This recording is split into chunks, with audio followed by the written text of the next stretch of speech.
It's Ramsey Dewey over here in Shanghai, China. Welcome to another edition of Q&A with the coach. For everybody asking about the Shanghai Lockdown, we're still locked down, going on a month now, that we have not been able to leave our homes. And yes, millions of folks here in Shanghai are suffering without adequate food, water, medical care, etc. because they can't leave their homes. Everything's closed, everything is shut. And when I say everything, I mean everything. So, on with the questions.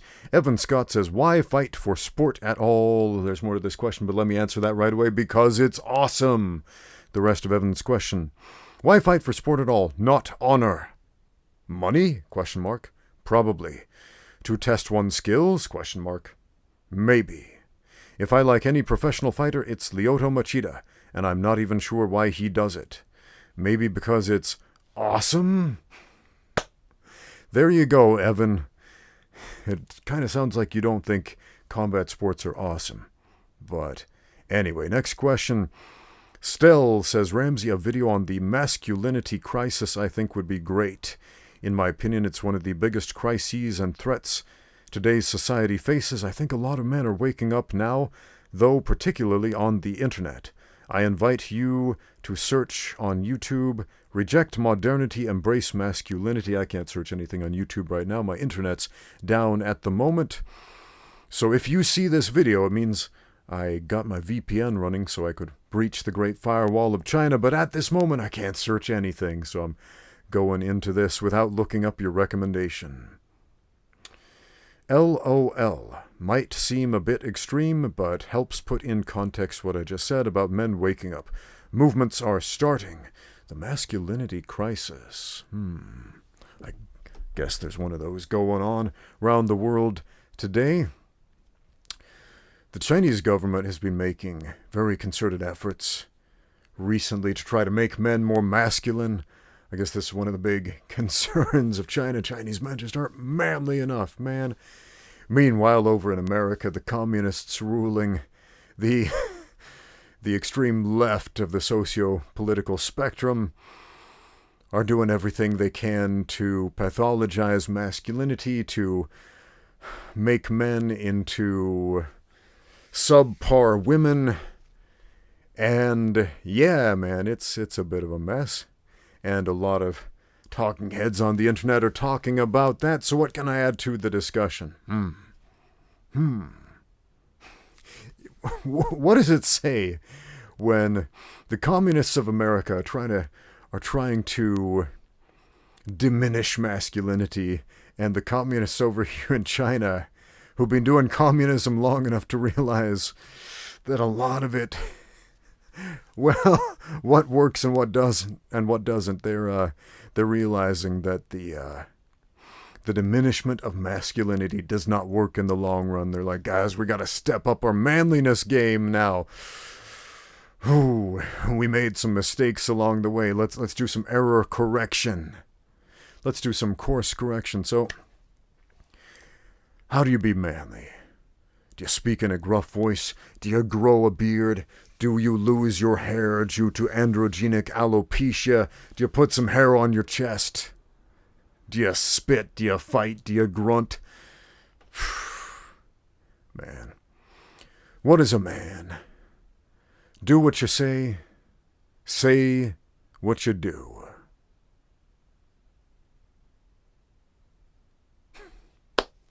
It's not complicated, guys. It is not complicated. People try to complicate this issue. Too many kids out there going without fathers these days. And the state, the communists running the state over there in America are just making it worse by incentivizing single motherhood. Single motherhood is not good, man. I grew up in a single parent home, raised by my single mother, raising 7 children all by herself, working constantly. Man, the struggle was real for that woman. Was it good? Was it great? No. Could it have been better? Yeah. Did it cause problems to not have a father figure in the home? Yeah. Somebody's probably typing in, but there are crappy dads out there, and if you had a crappy, abusive dad in your home, that could make it worse. It can always be worse, friends, but guess what? It can always be better, too. So don't be a crappy dad to your children. Friends, man up. Be a man. What does a man do? A man shows respect. A man keeps his word. A man works for what he gets. A man lives simply, gives much, and expects little. So man up, America. Man up. Because if the actual communists over here in China are manning up more than you, don't say you weren't warned. Anyway, next question, what do we have? Scrolling through these. CJ Daniel says, Dear Ramsey, this is crazy, and I thought about explaining this further, but I'll just skip to the point. I have a question for you. We could have skipped all of that. And it's this. How do you learn from your mistakes and let your pride go? I know you're not a life coach, but you have been through more of life than I, and though we don't always agree, I truly value your opinion. Why do people always talk like that on the internet? Even though I don't agree with everything that you say, I will dignify you with a response. Dude, I don't agree with everything that anybody on this planet says, and neither do you. We don't have to say that. That goes without saying. Man, I got lost on that point so much I forgot what your actual question was because it was disguised in all these other filler words. How do you learn from your mistakes and let your pride go? So I assume you've made some mistakes based on pride. Pride is the great sin of our generation. And the semantics behind the word of pride confuse people because they've heard the expression, I'm proud of you, son. When a son does something good that impresses their dad and they think, well, pride is good. That's not pride, friends. That's not pride. That's equivalent to telling somebody, I am pleased with what you have done. Being pleased with the actions of somebody else is very different than pride. I mean, a sense of pride is... Pull out a dictionary, guys. Pull out a dictionary. But the point that I'm making, the negative kind of pride, the pride that is the pernicious sin and downfall of our generation, the pride cycle. What is the pride cycle? It's this. Prosperity leads to pride and boastfulness. You start to think, I can make it on my own. I don't need any help. I don't need God. I don't need anyone. Just me. I am God. And then you go out and you make yourself weak because you experience the fall that follows pride.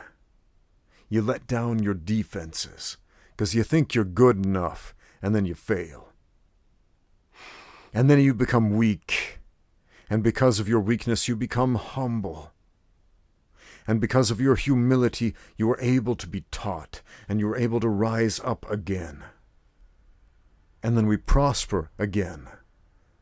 And then, oh, the temptation to be boastful and proud once again may set in, except for one thing that sets humans apart from many, many other animals, which is our capacity to remember. The key word here is remember. Oh, remember, my friends, the mistakes of your past and the consequences thereof. Remember the fall because of the pride, so that you do not repeat it. Even lesser animals, some of them are capable of this. One other thing that separates humans from many other animals, if not most, is our capacity to imagine the future. So the pride cycle sets us in this, cycle, a wheel, if you will, where we can't move into the future. We are stuck going from one point, down, back into the past, up, down, back into the past, up, down, back into the past. But our God-given ability to visualize future outcomes is paramount to overcoming your predicament, my friend. What was your name again? CJ Daniel. So CJ, you must visualize the future, not just remember the past and remember what happened and why it wasn't good. You got to visualize the future. Where do you want to be? Right? You experienced a fall because of your pride, and now you will visualize a better future. You will see yourself where you want to be. Possunt quia posse videntur. The old Latin saying, they can because they see that they can.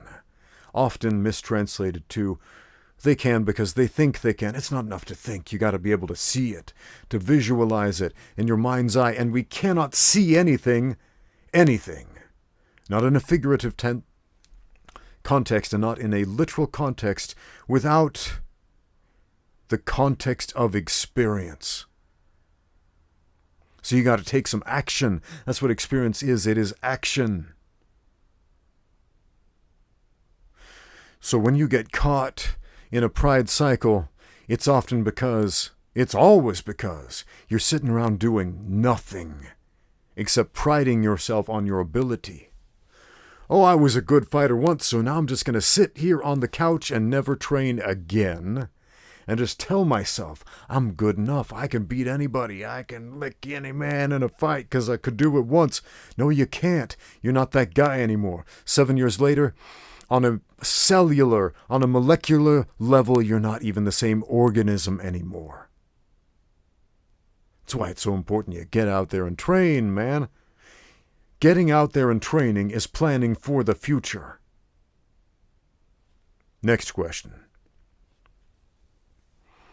Spoto BBB commented on my video, scared of fighting, prepare to die. A lot of people seem to really like that video, where I told a story about when I worked in a factory and I saw one of my coworkers get his arm ripped off in a machine, to illustrate a point about how real life outside of the context of combat sports can actually be really dangerous.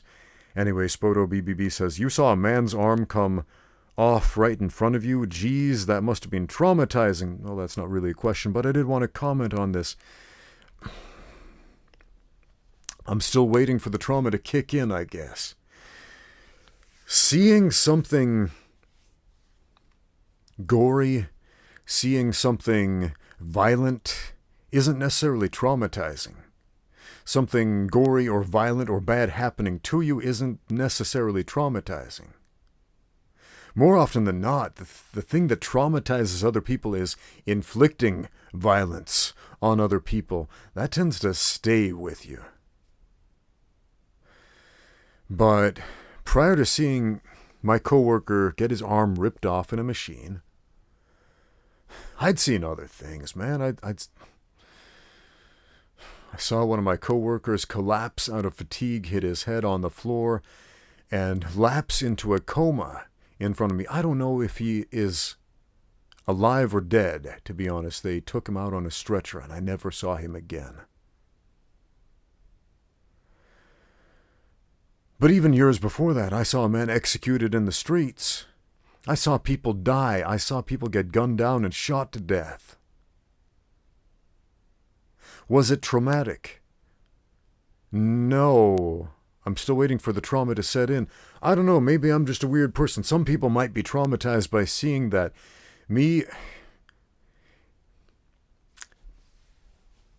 I've known my entire life these sorts of things happen. Now, on an intellectual level, all of you have heard, presumably, that the world is a rough place and people get killed and crimes occur and accidents happen. People get their arms torn off in machines. People get shot on the streets. But when you hear a story like mine, that I saw it personally, this happened right in front of me, you assume, oh, you must be traumatized. I'm not the one who got his arm ripped off. I'm not the one who got shot to death.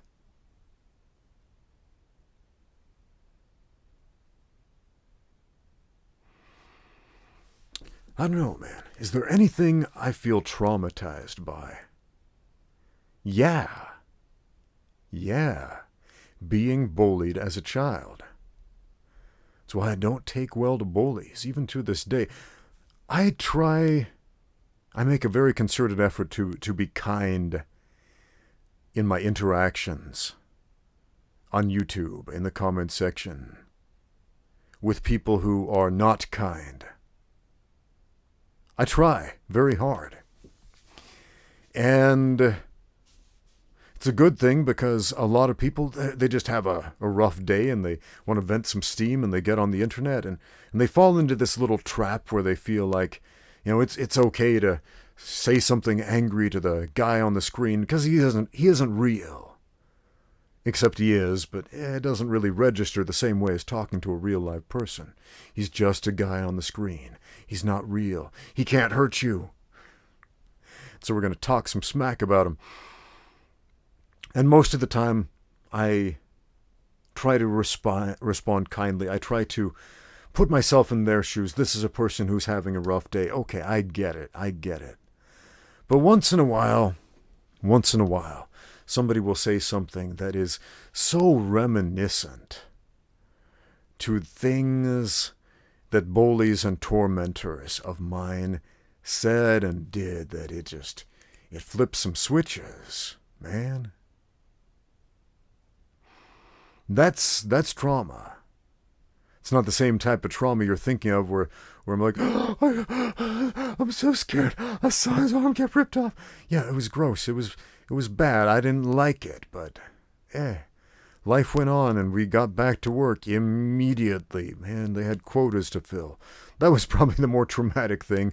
The fact that the people who ran the factory cared more about filling the quota than checking to see if everybody is okay psychologically, So I do appreciate the fact that Spoto SB or BBB said, geez, that must have been traumatizing, and at least expressed some concern, way more concern than my actual employers did. So anyway, what else do we have to talk about? Let's look through this list here.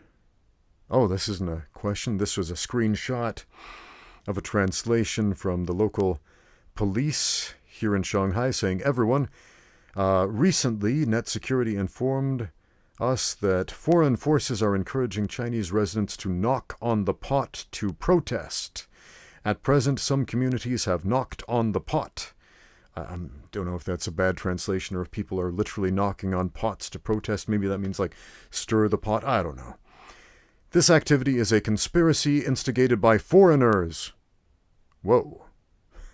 I hope you can distinguish right from wrong, reflect reasonable demands through correct ways, and don't give opportunities to foreign forces.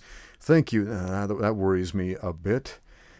That the local police are warning people that foreigners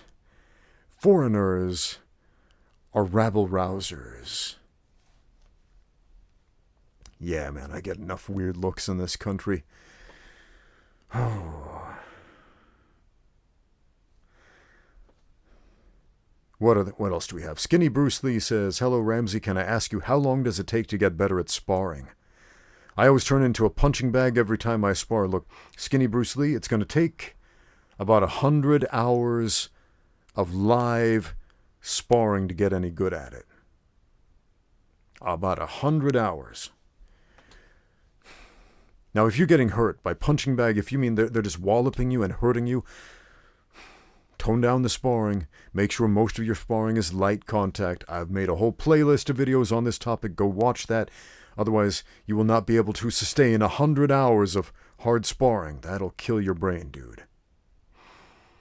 But 100 hours spread out over, 3, 4, 6 months, something like that, it is going to transform you. It's going to get you from that novice level up to the intermediate level where you feel like you have some real options in sparring.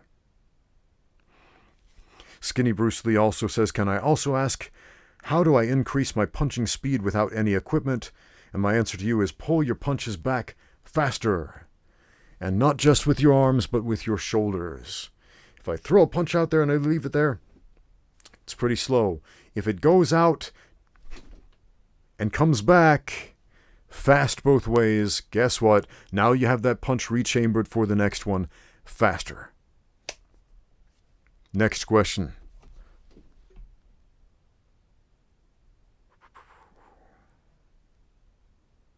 Some angry comments from an angry vegan. From a meme that I shared about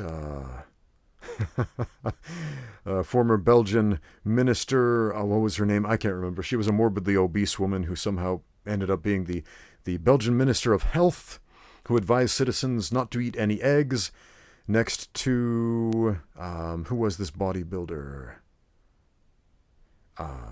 Steve Reeves. Yes, next to bodybuilder Steve Reeves, old school bodybuilder, ate a lot of eggs. People who tell you don't eat eggs, people who tell you to eat eggs. I did not post this thinking about vegans at all, but of course the vegans always want to make it all about them. So they got mad. Guys, if you're getting mad at jokes, stop it. Stop it. The comedians of the internet are under attack right now. They are, man. It is quickly becoming illegal to be funny on the internet. I'm not joking. This is not a joke, man. It is not. Shout out to Grandmaster Jesse from Mexican Martial Arts. Man, the MMA Mexican Martial Arts channel. If you don't know him, go check him out. Go show him some love. He's going through a hard time right now because a lot of his content is getting flagged. For honestly no reason. I mean, he puts out some funny content, tells a lot of great jokes. The dude is hilarious in my estimation. I love him to death. But he is being lambasted by the purveyors of today's message of societal norms as redefined by the communists of America. But, yeah, man. What are we going to do about that when telling jokes becomes a crime? Matt Goodman says, what do people do for food and water while locked down in Shanghai? Well, a lot of them are simply not getting food or potable water right now. So, yeah, like I said, a lot of people are struggling. Now, some people are getting care packages from the government. If I was relying on care packages from the government, my entire family would have starved by now. The only reason that we are able to feed ourselves well is because of food storage. That's it. Food storage. If you are well off, if you have a lot of money, if you have savings, some people, if they're lucky, are able to order certain items and get them delivered to their apartment complexes sometimes, but not always. There's a lot of luck involved in this, but nobody can work right now except people who are working from home. For example, my wife works as a school teacher. They're doing online school, so she's still getting paid. So that's working out for us. Most people are not that fortunate, especially people running brick and mortar type of businesses. Man, for example, people whose job involves getting out there to the gym and training. Makes it a little hard to do that.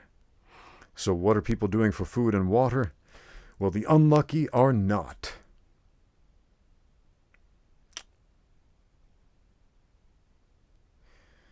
Leonid says, Ramsey, what skill set would you rather have? Would you rather be a master of ground grappling with zero stand-up grappling, or would you rather be a master of stand-up grappling with zero ground game? Neither, because both of those are boring.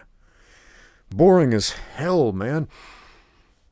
I would rather be a mixed martial artist, and I know you wanted me to pick one of your options, but this is real life, man. And when you give me a multiple choice option like that, the answer is yes, all of the above. All of the above. There's no reason to handicap your martial arts game. There's none. I don't care if it's your tradition or your style or whatever. There are no excuses. There are no excuses to be a crappy grappler or a crappy striker in this day and age. No excuses. Don't invent any new ones, guys. I don't want to hear them.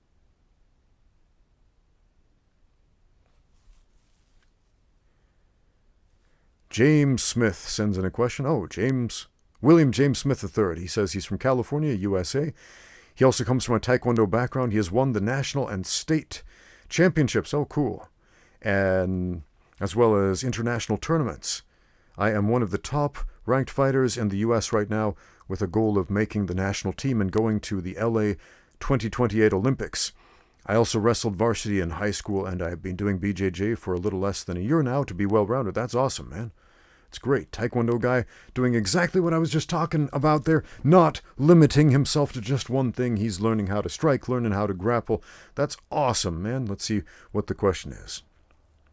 I would like to try some MMA, possibly just a little to introduce myself. I have a question for you. That was the preamble to the question.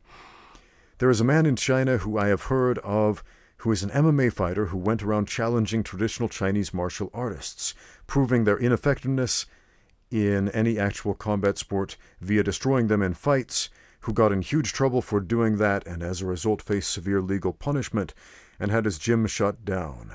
Has this affected you in any way, sort, or form, also living in China and having your own MMA gym? Just curious, and if you would be grateful, I would be grateful to answer my question. All right, William, the man you're talking about is named Xiaodong. And a couple of corrections on the narrative that you spun right there. Did he go around challenging traditional Chinese martial artists? Sort of. He went around challenging people he considered to be frauds. Xu Xiaodong was not making a judgment of Chinese martial arts, saying Chinese martial arts are bad, boo. He's saying, look, there are a lot of frauds out there, posing as masters. There's a lot of bullshido out there. There are a lot of McDojos out there, and I want to set the record straight. I want to expose these guys. And so he went and fought these guys. His first big, notable expose fight was against Wei Lei, who claimed to be a master of Tai Chi, right? He was not. Absolutely not. Wei Lei was he's like a decade younger than me, man. There are no 30-year-old masters of anything. Seriously, there are no 30-year-old masters of anything. Wei Lei was a magician.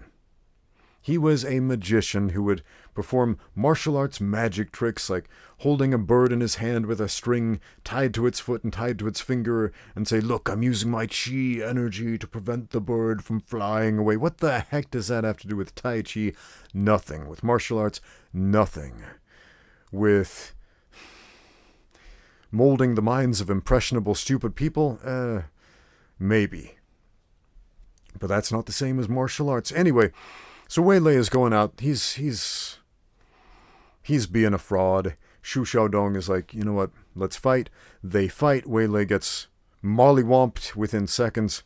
And suddenly everybody turns this into a issue of MMA versus traditional martial arts. Oh, traditional martial arts sucks because this traditional martial arts master got mollywomped in 2 seconds by this average-looking guy. The story got spun 16 different ways, but objectively, that is what happened. Xu Xiaodong experienced a lot of fame, a lot of success from this. He wanted to repeat the experience again and again. I would venture to even say he liked it. He liked the attention. So he went out, beating up some frauds until he took it a little too far. Now, the legal trouble was not for beating up charlatans. It was not for having these fights. It was for a defamation lawsuit. Ever heard of a defamation lawsuit? Oh man, there's a big one going on right now. Everybody in America is raving and watching about it. Man, the most viewed videos on YouTube right now are of a defamation lawsuit. Who's that actor? Johnny Depp and his ex-wife Amber Heard. Endless hours in court talking about pooping on beds and nonsense like that. Why? Because Amber Heard said some things that allegedly destroyed the reputation of Johnny Depp, and now he's trying to restore his reputation, taking her to court to try to get some sort of justice. That's not unlike what happened with Xiaodong. Xiaodong decided to say some mean things and smear the reputation of a man named Chen Xiaowong. Chen Xiaowong is an Australian citizen, but he is the descendant and heir of the Chen family Tai Chi style. Some of you may have heard of the Chen village, Chen style Tai Chi. Chen, actually, if you say it with Mandarin pronunciation. Anyway, Chen Xiaowong. He was defamed. He took Xu Xiaodong to court. He won the lawsuit. He won a settlement of something like 30,000 RMB, which is, it's not that much money. Let me calculate that in US dollars at that time. 30,000 renminbi divided by 6.8 renminbi per US dollar. That was about 4,400 bucks US dollars that Xu Xiaodong was asked to pay. And on principle, because he believed he was right and Chen Xiaowong was wrong, he refused to pay. And as a result, the court said, well, if you're not going to pay, there will be legal consequences. And yeah, so that's where the legal trouble started. There's a lot of misunderstanding about that. Anyway, it was a mess. There's a bunch of nonsense, a bunch of narratives, and a bunch of very popular videos spinning that story in some crazy ways. So did that affect me, is what you're asking? No, not really. No. A lot of people have asked me this question. They assume that MMA coaches need to be on the lookout, like, we can't misstep, or the big bad government's gonna come and step on us. No, that didn't happen. Anyway, appreciate your question, William. What do we have next?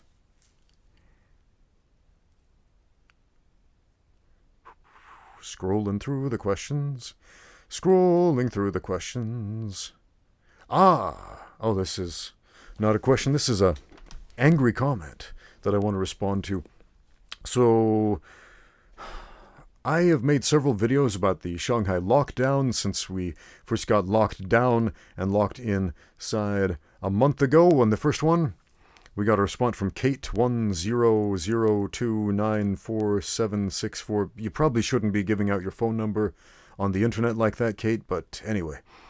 Kate says, I lived in Shanghai for 19 years. My friends in Shanghai Lockdown do not share your opinions. I didn't voice an opinion. I gave a personal narrative of what was happening to me and my family during the Shanghai Lockdown, but let's continue. She says they are not getting decent food, supplies, or being allowed to keep doctor's appointments, which is exactly what I said was going on with millions of people in Shanghai at this point. Apparently, Kate did not watch the video before forming an opinion and writing this response anyway. Especially the Chinese friends, their elders, there are spelling mistakes here.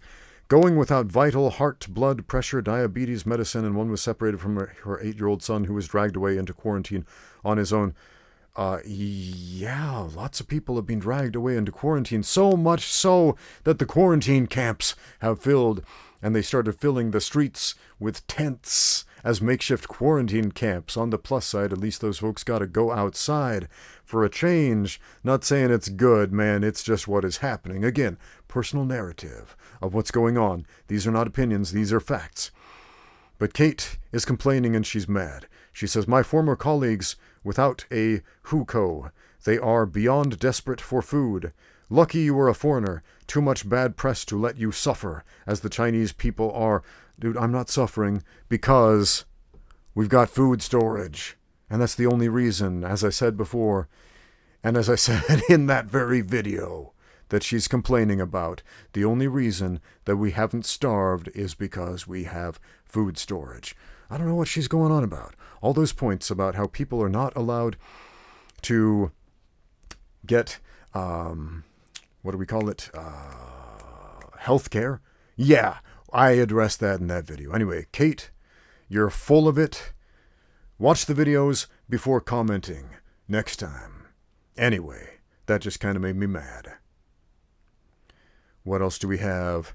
Dave says this, possible YouTube Q&A topic. I know you have touched on this topic a lot, and I agree when you say that boxing gloves and wraps are weapons, not protective gear, but I think the idea of fighting without these would surely break your hands is overstated. Hitting the hardest part of the head without a full-force punch likely would result in injury, and the gloves/wraps allow you to mitigate some of these risks. Is this a question or a diatribe? Let's skip ahead several paragraphs and see if we can find a question. Even the new bare-knuckle fighting league still has wraps, so it's hard to get reliable information, and I wanted to ask someone with experience, is it possible for a trained fighter to use a balanced combination of head and body punches in a full-forced fight, dare I say in the streets, with minimal risk of self-injury? What is the reality of fighting with no gear? Your updates on the Shanghai situation have also been very informative. I hope you are doing as well as possible under the circumstances, and my sympathy goes out to those in Shanghai. I hope the situation, I hope a solution to the current situation is found quickly. I appreciate your concern. So, back to the crux of the question. He's asking, Dave is asking, is it possible to fight bare-knuckle, barehanded, for real, without seriously injuring your hands? Yeah, it absolutely is. What is the thing that people are really worried about when they talk about potential injury to the hands? They're worried about hitting the hard, bony structures on the body, specifically the frontal bone here and the olecranon, the point of the elbow here. They're worried about hitting the hard bones and getting that bone like lodged between the soft cartilage or something like that, or mashing this metacarpal here, something like that. You got to pick your targets carefully. If you swing wild and crazy, you're probably going to get something like this area between your knuckle, between the ridge of the chin or something like that. That could injure your hands. But getting a boo-boo on your hand, getting a little boo-boo on your hand versus getting killed in a fight. Let's weigh the pros and the cons there. But you want to come out unscathed. Well, here's the ugly truth about fighting. It is very, very rare to get out unscathed. And whether you seriously injure your hands or not, you are going to get punched if you get into a fist fight. You are.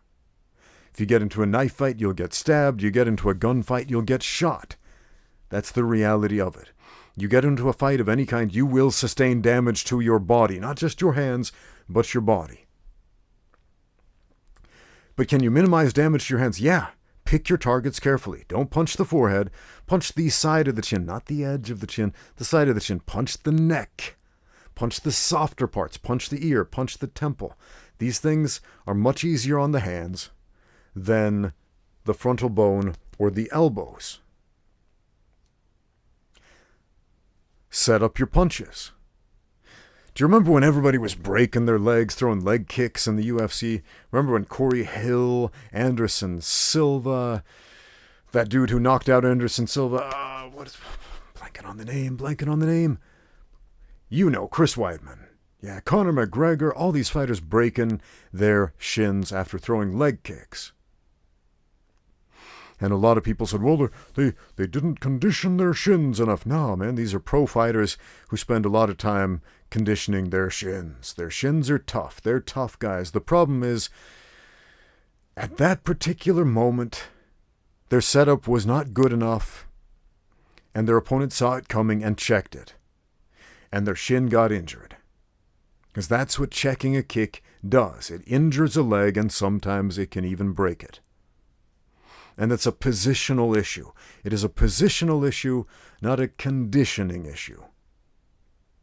And it's a similar thing with the hands. If I recklessly punch a target that is too hard and too solid for my hand to go through, it's going to hurt my hand more than that other thing.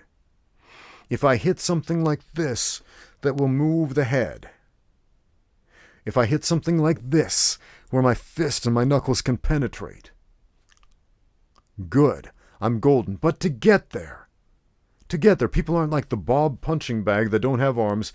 They got these pesky hands in the way. We gotta find some way to get those hands out of the way, whether it's a fake, a feint, hand fighting, trapping, clinching, grappling, whatever. We've got to do something to move that around. So, study up on your fight game, all aspects of it. What other questions do we have? Let's take one more before this goes on for too long. Madhav G, longtime subscriber, says, "Hey Ramsey, I joined a new kickboxing gym a month ago, and usually it starts with an intense cardio workout. Then we start doing drills, shadowboxing, bag, pads, etc. But after the cardio session, I'm completely depleted, and I have no energy for the rest of the session. How do I improve my stamina to work more efficiently?" All right, you've been doing this for a month? Well, one simple way, keep going, and within time, if you are consistent enough, you will adapt to that specific program. But if you want to speed up the process, you're going to love this. Try adding some burpees into your training. Do some intervals with some moderate exercise, and then throw some burpees in between, right? Like 10 seconds of, push-ups or something. 10 seconds of bicep curls, 10 seconds of medicine ball slams, and then 10 seconds of burpees. And do some intervals like that. Anyway, just interject some explosive, high-intensity interval training into your training if you want to boost your stamina. Get to the point where that little voice inside of you says, "No," and then do it anyway. One other thing, besides just doing more work, change the way you breathe, and you can have more stamina instantly. Change the way you breathe. Exhale with the movement. Exhale the way you move while you train, and you will find you have more energy. All right, guys, that's all the questions I've got. All the time I have to answer your questions tonight. Thank you for watching. Now get out there and train.